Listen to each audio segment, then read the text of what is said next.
翻到屋企咧，隻腳冇咁酸啦，夜晚瞓覺咧都冇咁冤嘅。而我都係第一次見到登山褲喺膝頭哥呢邊印有瓷漿印花，就好似一個隱形護膝，上山落山膝頭哥會舒服啲。最緊要係咩啊？係靚咯！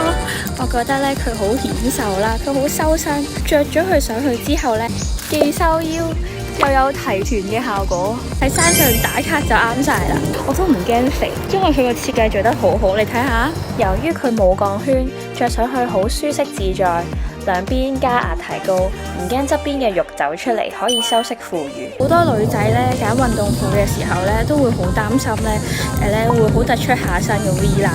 但係咧 KXL 閃電褲咧喺呢方面做得超級好，胯下菱形布設計，着上去咧都唔驚下身尷尬。呢身 KXL 嘅打扮咧，着去行山，着去跑步，着去做 gym 負重，着去要行好多路嘅旅行都好啱。